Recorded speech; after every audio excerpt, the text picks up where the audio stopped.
Bismillahirrahmanirrahim. Pada pertemuan yang lalu ya, Musonib itu menyebutkan tentang tarif hitob wad'i dan hitob taklifi. Apa itu? Nah ini sekarang ini ya. Hitobullahil wad'i, yang dimaksud dengan hitobullah al wad'i atau hitob wad'i ya, huwa yaitu kalamullah ya, Al-Quran ya, al-muta'aliku yang dihubungkan bikauni syai'i sababan, dengan keadaan sesuatu sebagai sebab, au syarton atau syarat, au sohihan atau sahih, au fasidan atau rusak, au manen atau mencegah. Lagi ya, apa yang dimaksud dengan hitabullah al-wad'i atau hitab wad'i? Hitabullahil wad'i, yang dimaksud dengan hitabullah al-wad'i, huwa yaitu kalamullah, firman-firman Allah, al-muta'aliku yang berhubungan bikauni syai'i, dengan keadaan sesuatu teh itu sababan sebagai suatu sebab, au syarton atau syarat, au sohihan atau sahih, au fasidan atau fasid rusak, au manen atau pencegah. Sesuatu itu sebagai sebab atau sebagai syarat atau sebagai sahih, atau sebagai yang batal, rusak ya, atau pencegah. Kemudian hitab taklif. Hitabullahi taklifiyu, yang dimaksud dengan hitab taklif, huwa yaitu kalamullahi, firman-firman Allah, al-muta'aliku yang berhubungan bitolabil fi'li, dengan perintah mengerjakan, bitolabil fi'li dengan perintah mengerjakan, tolaban jaziman, baik berupa perintah yang mesti atau ijab atau wajib ya, au ghairu jazimin, atau perintah itu tidak mengikat, itu yang disebut dengan mandub atau sunat ya. Jadi kalau perintah itu mengikat wajib, kalau tidak mengikat dikerjakan boleh, enggak juga enggak apa-apa, enggak mengikat ya, itu mandub sunat ya. Mandub di sini bahasanya. Au bitolabi tarkil fi'li, atau kalau mula itu berhubungan dengan perintah meninggalkan pekerjaannya gitu. Tolaban jaziman, baik itu perintah meninggalkan itu mengikat atau tahrim ya, haram teh. Au ghairu jaziman, atau tidak mengikat, itu makruh. Ya, jadi perintah melarang yang mengikat itu haram, yang tidak terikat itu makruh. Au bitolabi tahyir, atau dengan suruhan untuk memilih, bainal fi'li wa tarki, antara mengerjakan atau meninggalkan, disebut ibahah atau mubah itu ya. Jadi hitabullah itu kalau berdasarkan ini terbagi dua. Jadi Al-Quran yang 6.666 ayat itu dari segi hukumnya terbagi dua. Ada yang berhubungan dengan pengaturan hukum taklif yang disebut hukum wad'i ya. Ada yang berhubungan dengan perilaku manusia, untuk mengatur perilaku manusia yang disebut hukum taklif. Nah itu di Al-Quran itu ya, ayat-ayat hukum yang berkaitan dengan ini nih, dengan hitab wad'i atau hitab taklif ya, itu enggak lebih dari 600 ayat. Bahkan ada yang mengatakan 500-an. Bayangkan dari 6.666 ayat, cuma 600 ayat hukumnya. Berarti kan 6.000-nya bukan tentang itu. Ya. Justru yang 6.000 itu banyak tentang tauhid, tentang tahmid, tentang istighfar, tentang sejarah. Itu yang di dalam Al-Quran itu begitu. Jadi yang pakai ayat hukum tauhid, hukum fikih mah sekitar 500 sampai 600 ayat katanya. Ya, yang berhubungan dengan itu. Nanti kan ditambah dengan hadis. Kadang ada Al-Quran yang tidak jelas kecuali ditambah dengan hadis. Jadi hadis ini berfungsi sebagai penjelas. Jadi makna hadis itu dua. Pertama, menerangkan hukum-hukum yang tidak terdapat di Al-Quran. Terus satu lagi apa ya? Menjelaskan maksud Quran dan menjelaskan hukum-hukum yang tidak terdapat dalam Al-Quran. Dua ya. Hadis itu pertama menjelaskan Al-Quran, kedua menjelaskan hukum yang tidak terdapat dalam Al-Quran. Itu fungsi hadis itu dua. Paham ya? Ini nggak banyak sebenarnya ayat hukum itu ya. Tapi setelah diuraikan oleh para mujtahid, jadi luar biasa gitu. Sampai di dalam kitab itu berjilid-jilid itu kan. Jadi memang pertamanya sih didelegasikan hukum itu kepada Nabi ya. Kemudian Nabi mengajarkan, kemudian Nabi juga kan karena mukasyafah, jadi mukasyafah itu mata batinnya itu bisa melihat ke depan gitu ya, ke depan mukasyafah itu. Jadi kemungkinan hukum akan bertambah kompleks ya, sehingga terjadilah dialog antara beliau dengan Muadz itu kan. Nah, sehingga setelah Muadz menjawab kan Nabi menguraikan hukum bahwa beliau menyetujui, merestui tentang ijtihad. Nah, akhirnya kan banyaknya diproduksi hukum itu oleh ijtihad. Ijtihad banyak sekali. Dan ijtihad itu semua sah sebagai hukum Islam. Baik masalah yang ijma ataupun yang khilafiyahnya jadi hukum itu. Nggak bisa dibatalkan. Misalnya Imam Syafi'i, Imam Maliki, Imam Hambali, Imam Nawawi sepakat bahwa salat itu wajib. Jadi ijma. Jadi wajib salatnya pertama oleh Al-Quran, berdasarkan Al-Quran. Kedua berdasarkan hadis, ketiga berdasarkan ijma. Kuat. Sehingga orang yang melanggar ijma ini, yang membolehkan tidak melakukan sholat, murtad dia. Karena sudah jelas wajib. Berdasarkan Al-Quran, hadis, dan ijma. Nah kemudian dalam hal-hal yang tidak sepakat di antara imam-imam itu disebutnya khilafiyah kan? Khilafiyah. Khilafiyah tetap jadi hukum, bisa dilaksanakan oleh para pengikutnya. Ya. Misalnya khilafiyah Imam Syafi'i dengan memiliki tentang membasuh kepala, ya. Kan menurut Imam Malik harus seluruh kepala untuk wudu tuh. Kalau menurut Imam Syafi'i boleh sebahagian aja kan. Dua-duanya dihukum ya. Bagi pengikutnya. Pengikut mazhab Maliki dia tetap kalau mengusap kepala harus seluruhnya. Kalau sebagian enggak sah dia wudunya gitu. Kalau Imam Syafi'i karena boleh sebahagian, ketika dibasuh semua malah disunatkan. Dua-duanya jadi hukum bagi pengikutnya. Ya. Nggak bisa dibatalkan itu.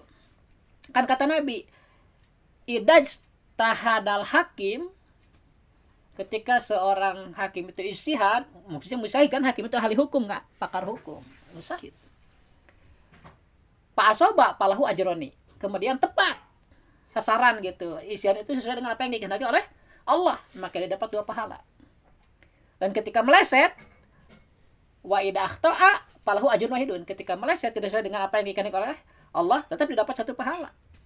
Jadi dalam ijtihad itu nggak ada yang batal karena misalnya salah ya, salah menurut, karena kan salah menurut Allah itu kita tidak tahu, mujtahid aja nggak tahu. Tapi sebab itu hukum yang dihasilkan oleh mujtahid itu semuanya jadi gitu, nggak bisa dibatalkan oleh mujtahid yang lain, nggak. Jadi udah mesti khilafiyah ya. Jadi ada yang ijma, ada yang khilafiyah. Nah kedua ini hukum Islam, hukum syara itu sudah beres. Di kurun 300-an lah. Imam Syafi'i itu kan 240 ya meninggalnya. Lahirnya tahun 150. Jadi kurun 300 itu kurun salaf ya. Itu udah beres hukum ini semua. Udah diratifikasi. Paling pengembangannya ya yang dikembangkan oleh para imam madhab. Jadi mujtahid mutlak itu punya juru bicara gitu kan. Imam Syafi'i juga ada 4 juru bicaranya. 4 imam. Ada 2 imam menjadi sebagai juru bicaranya. 2 imam lagi sebagai juru tarjih. Tarjih itu yang mengunggulkan kaul gitu. Misalnya ini kata Imam Syafi'i ada 2 pendapat nih, yang mana yang kuat. Nah, dia mentarjih gitu. Yang kuat paling kuat ini gitu. Ada. Sehingga di Imam Syafi'i juga hasil isiannya itu sampai ada yang disebut dengan kaul jadid dan kaul qadim. Misalnya ketika dulu Imam Syafi'i menyatakan hukum sesuatu itu A misalnya. Tapi kemudian beliau mendapat lagi dalil bertambah ya jadi B. Nah ini enggak batal, dua-duanya jadi. Bagi umatnya boleh mengikuti salah satunya ya. Enggak, karena misal ini udah seolah-olah udah lama, ini yang baru, ini kalau di Al-Quran begitu, ada nasih mansuh di Al-Quran ya. Nah, hukum lama diganti dengan hukum baru, nasih mansuh. Kalau di ijaz mah enggak, tetap jadi dua-duanya gitu. Tergantung yang mana yang dipakai oleh umatnya gitu. Jadi itu hukum syar'i sebutnya. Jadi nggak bisa karena misalnya ada orang nggak suka, wah ini ya masalah khilafiyah ini nggak boleh dipakai, nggak bisa, tetap jadi itu hukum syara. Apalagi orang yang ngungkit-ngungkit itu kan lahirnya tahun 1115, udah jauh tuh. Hukum Islam udah beres gitu, mereka baru ribut gitu kan, aneh saudara. Tapi ya biarin lah, ada orang begitu ya. Jadi itu yang disebut dengan hukum wadi dan hukum taklif ya. Barusan tarifnya itu seperti itu. Kita lanjutkan.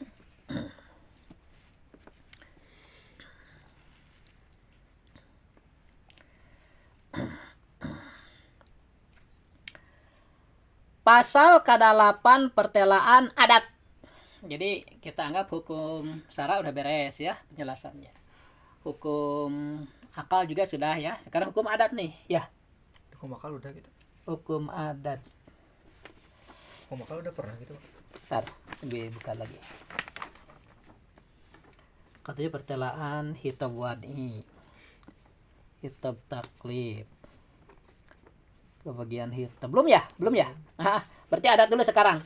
Jadi hukum syara hukum syara, sekarang hukum akal aja, hukum adat. Pasal ke-8 pertelaan hukum adat. Ari ta'rif adatnya mau ihlannya tarifnya. Ari ta'rif hukum adat atau ari ta'rif adat ya, belum pakai nama hukum nih, belum dikaitkan dengan hukum. Ari ta'rif adatnya eta hiya ma i'tadahu nasu, kurang jelas ya. Tuh hamzah ain tuh i'tadahun nasu wastamaru alaihi marotan ba'da ukhra. Takarrurul kironi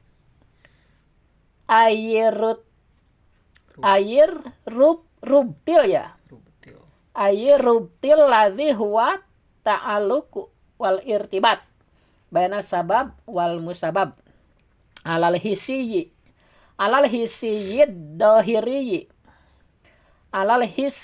dohiri awil batini bisartil ittisali baina dzalika sabab wa mahalil musababi ma'asihatit takholupi wa adamit taksir. Lawan artina di nadoman artisnya ya, ini ya. Tarif adat hiya ma i'tadahun nas wastamaru alaihi marotan ba'da ukhra. Takarurul kironi rubtil ladzi huwa ta'alluqu wal irtibatu baina sababi wal musababi alal hisiyyi dohiri awil batini bisartil ittisali baina dzalika sababi wa mahalil musababi ma'asyihatit takholufi wa adamit ta'sir. Nadamkan ya artinya. Ari adatnya eta sering barengna sabab jeung musababna sering nyambungna. Syarat tepung sabab jeung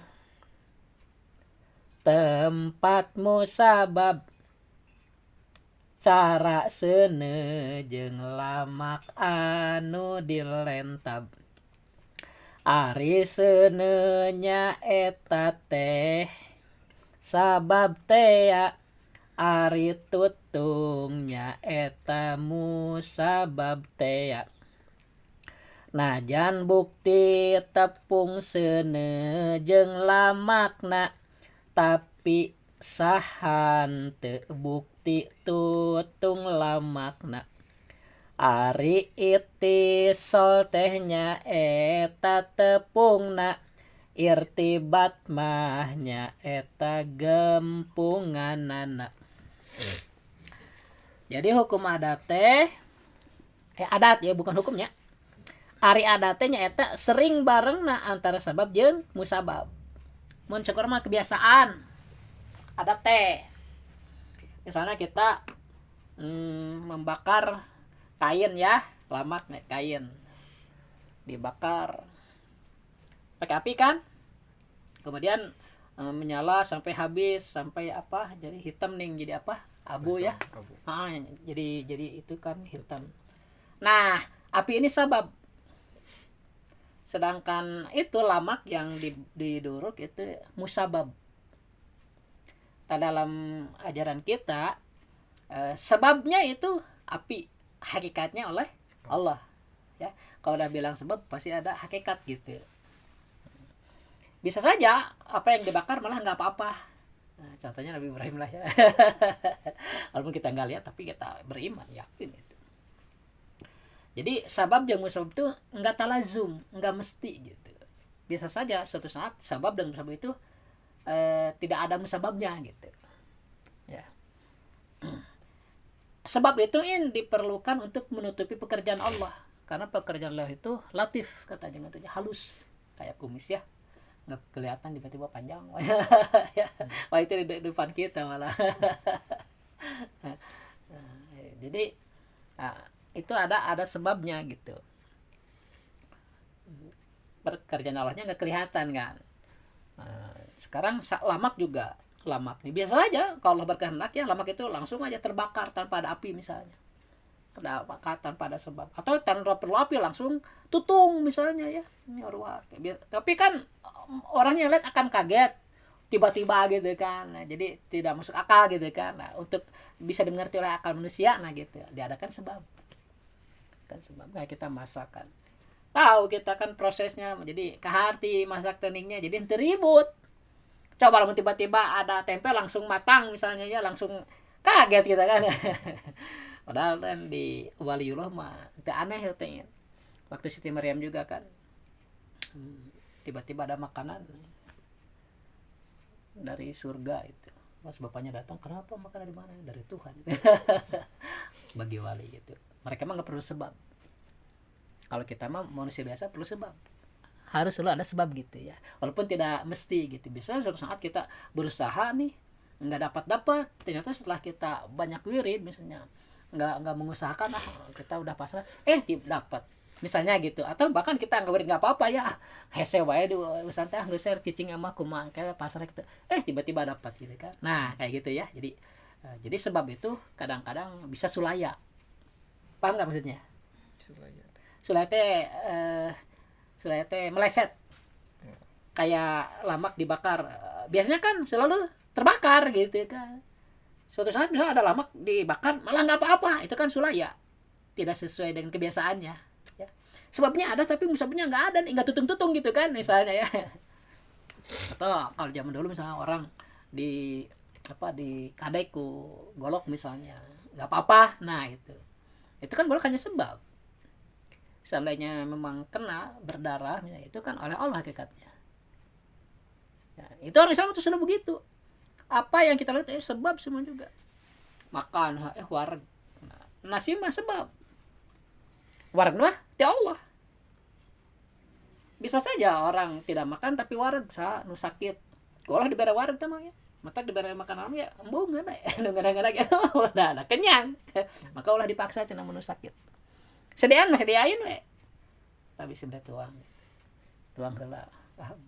Wareg geuna ku Allah dibere wareg. Nya.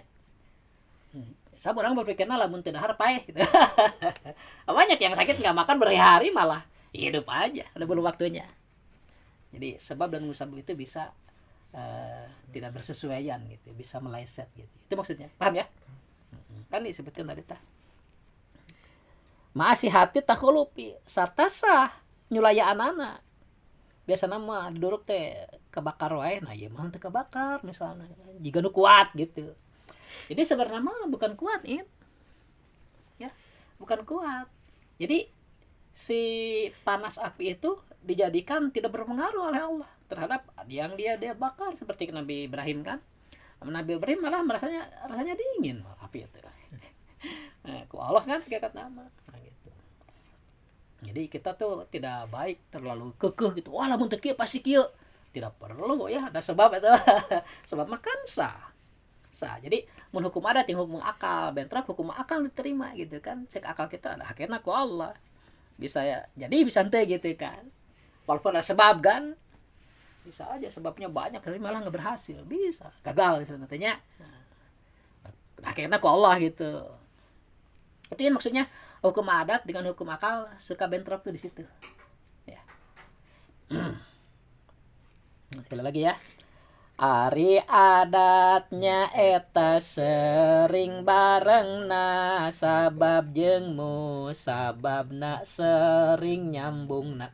Misalnya kita membakar lamak tadi ya, kemudian terbakar kemudian hangus. Nah, hangus itu kan bekas itu ya. Itu oleh Allah itu hangusnya itu. Bukan oleh api. Api mah sebab menutupi pekerjaan Allah. Bisa aja Allah menyebabkan lamak itu tutung tanpa api, bisa. Cuma ya tadi kita kaget pasti tiba-tiba kok tutung. Aneh. Enggak ada sebab. Atau misalnya bisa aja oleh sinar matahari sebabnya kan tutung, bukan oleh api langsung gitu kan, oleh cahaya, bisa aja kan. Bisa tutung oleh yang lain, bukan cuma api, bisa kan pakai air keras misalnya kan, benda itu jadi rusak gitu misalnya, kayak tutung gitu. Jadi sebab dengan sebab itu biasanya bareng gitu. Jadi kalau tidak bareng suatu saat itu sebutnya khariqul adat. Jadi sulaya dari kebiasaan. Khariqul adat. Misalnya orang itu kalau misalnya putus kepalanya misalnya ya, kecelakaan biasanya mati misalnya. Tapi kok di film-film ada yang ada kepala tapi hidup misalnya. Nah, itu kan itu mungkin, sebenarnya mungkin. Nah, artinya kalau Allah berkehendak membuat begitu bisa, tapi kan nggak lumrah gitu ya. Nggak lumrah. Jadi apa yang kita bayangkan itu kan diimplementasikan oleh orang barat itu di film-filmnya. Jadi film itu menceritakan kemungkinan-kemungkinan ya. Ada banyak sebab yang tidak bersesuaian dengan musababnya ya. Banyak aneh kan, namanya film kan, itu hal wajar ya, kita malu kan, namanya juga film tuh. Beda dengan yang mengaku benar-benar gitu. Wah, itu mah kita bisa nggak percaya gitu ya kan. Yang diberi kelebihan tuh dari kita mah yakinnya kan nabi atau rasul ya, atau wali ya, bukan orang sembarangan. Tapi kalau ada keanehan di orang kafir juga memang di Islam diakui, namanya sihir itu, istidraj. Jadi keanehan itu ada 6 kalau nggak salah ya. Pertama irhas itu keanehan dari calon nabi. Misalnya Nabi Muhammad waktu kecil suka menghilang, tiba-tiba di tempat lain gitu ya, belum jadi nabi itu, masih anak-anak.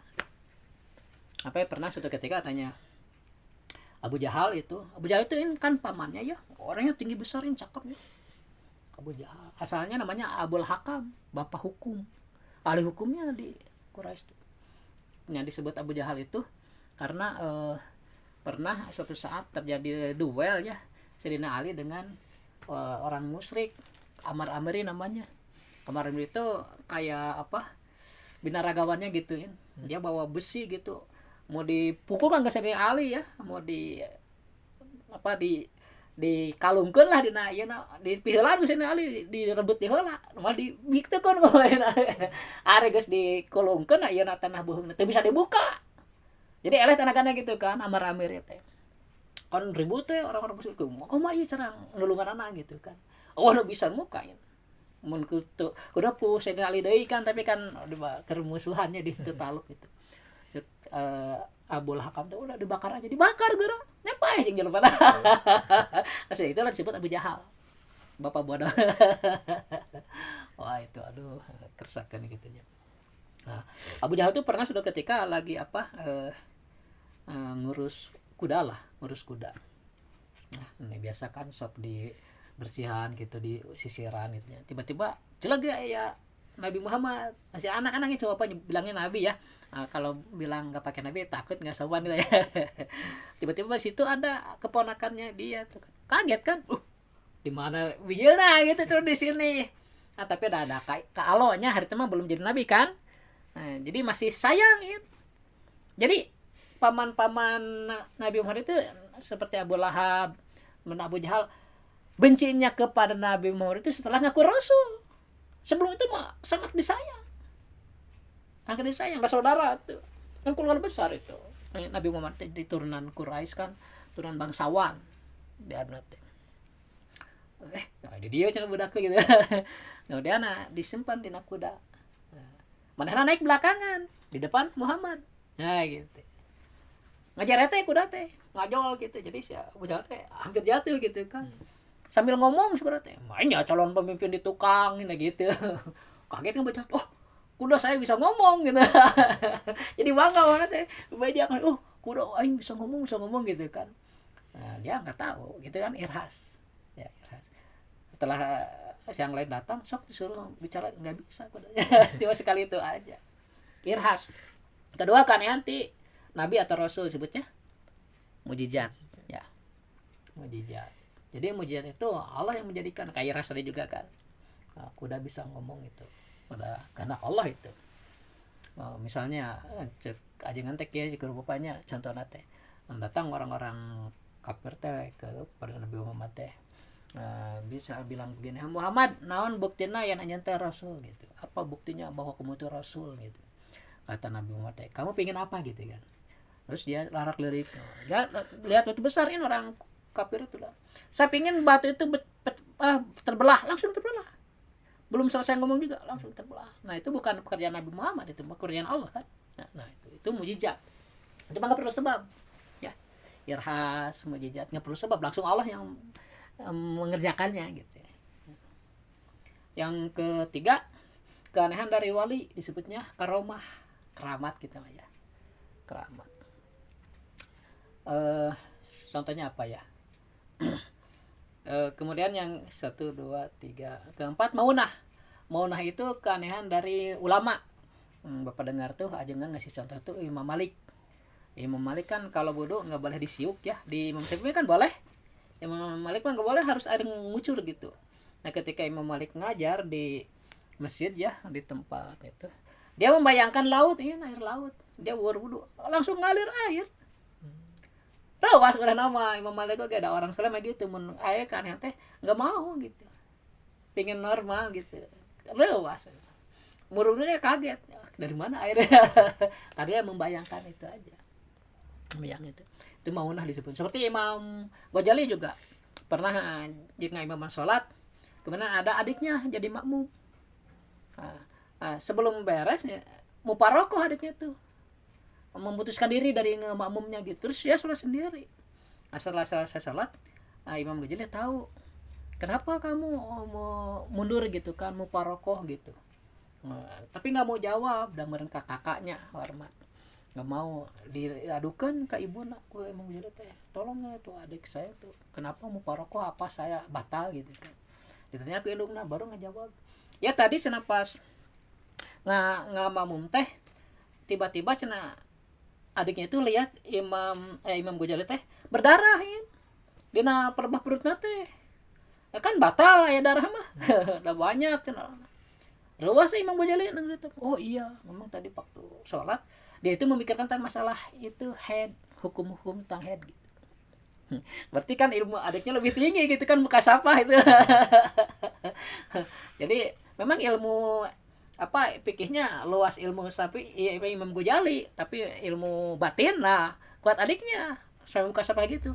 Kamu dari siapa belajar ilmu begitu? Nanya, warsa dari si Anu. Ada orang yang orang biasa gitu. Orang biasa tapi itu gurunya berarti mursyid gurunya kan. Tinggi ilmu batinnya gitu. Imam Ghazali teh meureunnan kan senang ilmunya, pengen belajar gitu kan, dia merasa terkalahkan oleh adiknya gitu. Datang cek guru adiknya teh, wah janganlah kamu bisa kuat gitu. Koko pingin nyesok atuh ari rek tunduk mah naon cenah tugasna tah pang nyapukeun. Lalu kan Imam Ghazali teh guru besar loh ya, jadikan imam di masjid ogenya ahli hukum, ditah nyapu.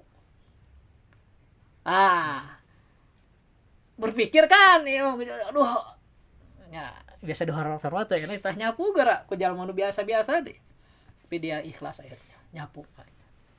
Mau deh nyapu. Udah gitu apa yang akan diajarkan sama kepada saya? udah selesai kamu pulang aja. Lagi ikhlas teh ya kan. Ikhlas. Jadi orang-orang gitu mah nggak perlu lama kadang menyerap ilmu teh ya, ilmu batin gitu kan. Akhirnya pulang ya Imam Ghazali teh. Itu disebutnya karomah ya, karomah dari atau maunah dari.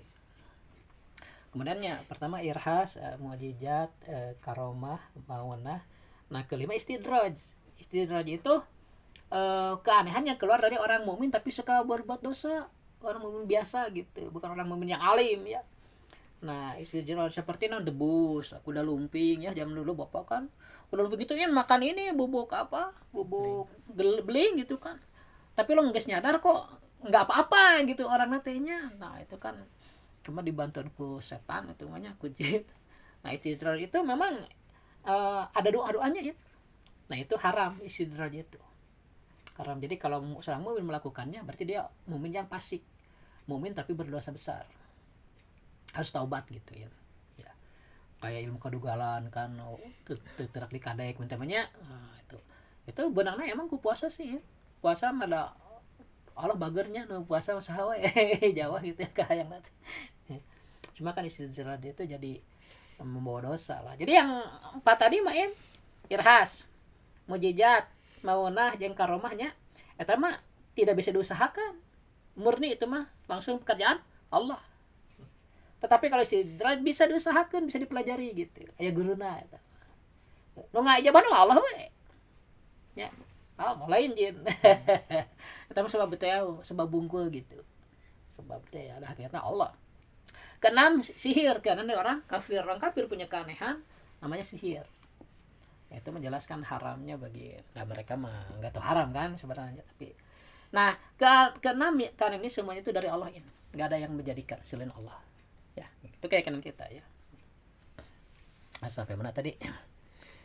Ari adatnya eta sering barengna sabab jeung musababna sering nyambungna. Sering nyambung berarti suatu saat bisa tidak nyambung gitu ya, bisa sesuai. Syarat tepung sabab jeung tempat musabab cara seuneu jeung lamak anu dilentab. Ari seuneu nya eta teh sabab teh ari tutung nya eta musabab teh. Dalam keyakinan kita mah seuneu mah sebab tutun mah karena ku Allah ya, dalam hati begitu ya. Sebab makan nih warag nama ku Allah. Dahar lapar nama ti Allahnya lain ku eta. Ya sebenarnya nama orang makhluk nasi makhluk pek makhluk makan makhluk jadi warag aneh kan? Teu nyambung sebenarnya mah nya. Di warag mah ku Allah eta gitu. Nah jan bukti tepung seuneu jeung lamakna tapi sahan teu bukti tutung lamakna sulaya teh nya. Ari itisol teh nya eta tepungna irtibat mah nya eta gempunganana. Jadi itisol teh nyambung gitu tah sabab jeung musabab tapi sah oge henteu itisol gitu terpisahnya. Aya musabab tapi aya sabab musababna eueuh gitu kan. Sah cek hukum akal kita mah orang muslim ada selalu yakin baik buruk kan dari Allahnya apa yang terjadi itu hakikatnya Allah yang menentukan gitu kan. Cuma rata-rata berhasil kan kayak kita masak selalu bisa kan misalnya. Udahin gitu aja dulu ya. Iya. Wallahu a'lam bishawab. Ada pertanyaan? Ayat Al-Qur'an emang ada 6.666 ayat. 6.000 lebih sebenarnya.